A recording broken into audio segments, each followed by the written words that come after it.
아프리카 많은 나라들뿐 아니라 일부 유럽에서조차도 어린 여자아이들은 누구라도 성적인 어떤 충동이나 욕망이 일어나지 않도록 전혀 느낄 수도 없도록 하는 감각기관을 어릴 때부터 아예 절제한다죠. 도려낸다는 겁니다. 원초적으로 성기를 제거하기 위해 사용되는 도구들은 이런 거예요. 뾰족한 돌멩이, 날카로운 세조각, 유리 조각 등으로 여자애들의 그 음액이나 소음순 부분을 마취도 하지 않은 채 잘라내고 무참하게 제거한대요. 또 일부에서는 아예 그 성기를 꿰매버리는 일도 주저함 없이 자행되고 저질러진다고 합니다. 그들이 과연 이생적인 관념이 있겠어요? 소독이나 아니면 철저한 처리법도 전혀 없이요.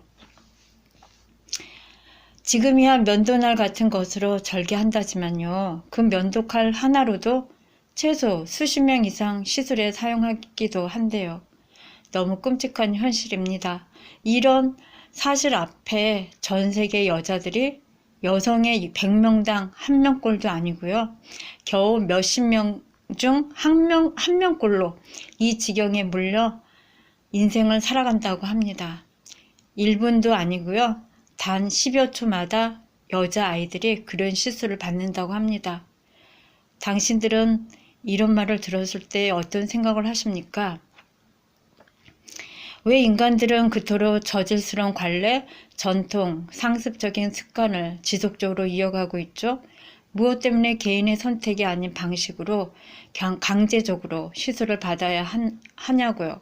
마취도 없이 시술을 받다가 기절해서 과다출혈로 인해 죽은 여자아이들이 다반사라고 합니다. 하늘이 준 선물을 왜 힘있는 일부 남성들의 권한으로 잘려져 나가야 하나요? 희노애락이란 선물은 누구나 향유할 자유가 있죠. 그 쾌락의 본능적인 욕구를 누구나 맛보고 향유할 권리가 있다고요. 자발적으로 원한다면 말이죠.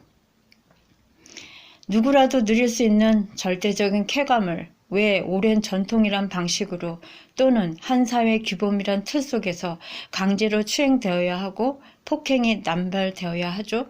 이것이야말로 자연의 섭리를 거스르는 짓이랍니다.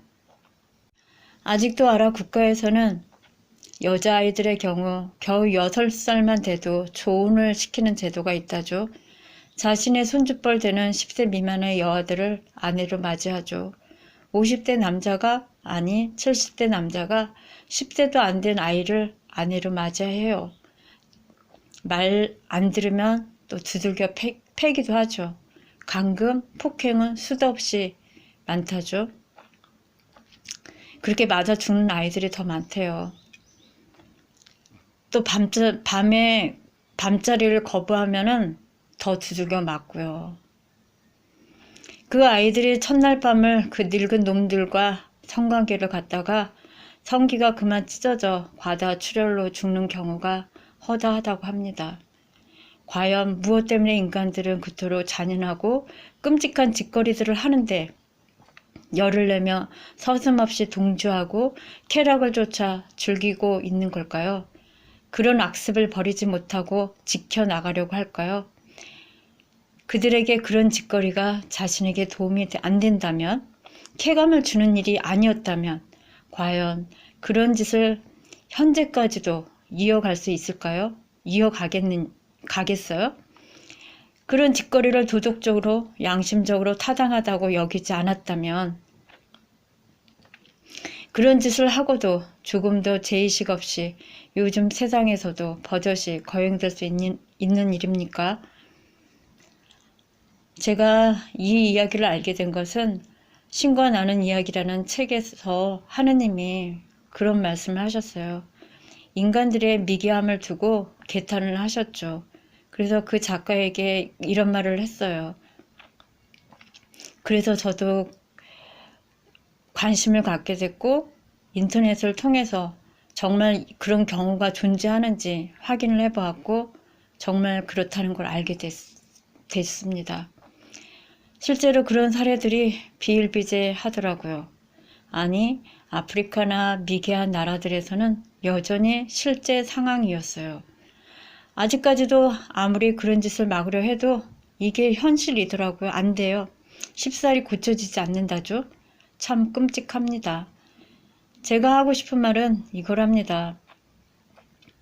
제가 앞에서도 언급했듯이 중국에서 어떤 여자가 바람을 폈다는 이유로 사형을 당했어요. 남자는 안 당하고요. 또 중동 지역에서는 여자들에게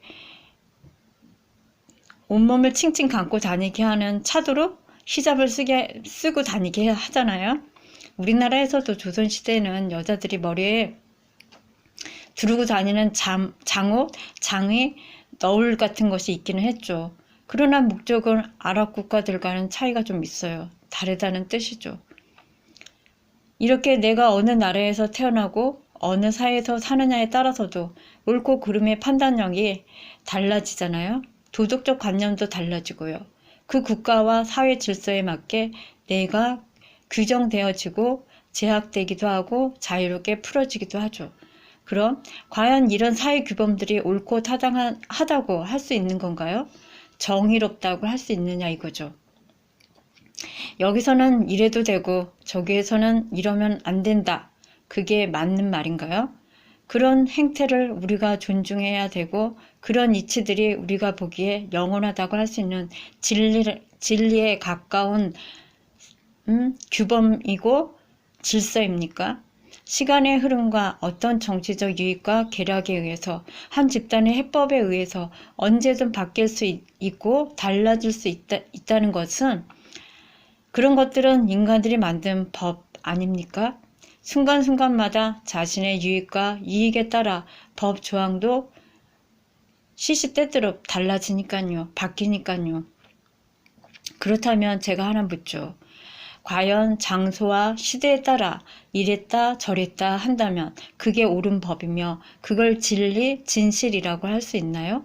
존경하고 따를 가치가 있나 이거죠. 그때그때마다 상황에 따라 사회의 어떤 이익 집단, 정치인들의 정책에 따라 법이 생겼다, 사라졌다, 늘어났다, 줄어들었다 한다면 그걸 사회, 국가, 국민을 위한 법인가요?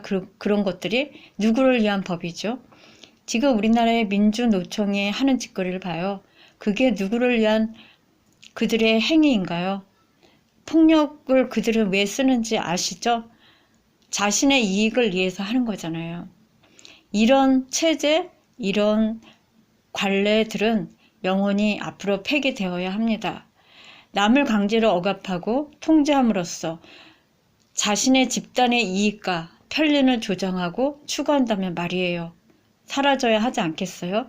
특히 정치인들의 집단 중에서도요. 가장 비겁하고 겁쟁이인 정부, 문재인 정권을 보세요. 자신들이 정권을 100년을 거머쥘 거라고 떵떵거리고 외치고 있잖아요. 교만도 이런 교만이 있습니까? 당돌한 것도 아니고 도도한 것도 아니고 뭘 지들이 잘났다고 무슨 이런 무식한 정치 집단이 있단 말입니까? 그렇게 정치를 통해 5천만이나 되는 국민들을 우롱하고 갖고 놀고 싶은지 묻고 싶네요. 권력의 힘으로 그렇게 자랑스럽게 자신들이 하고 있는지 이게 나라입니까? 아마 문재인 정권이 인간의 최악의 거짓말 집단이 할 수 있는 마지막 발악을 하느냐 발버둥을 치는 것 같습니다. 제가 보기에. 전 이 기간이 아마 끝나고 나면 정시 문명의 개혁이 꽃피울 시기가 도래할 것 같다는 확신을 갖고 있습니다. 지금 문재인 정권은 그 단계로 진입하기 위해서 보여주는 발광 정치 집단입니다.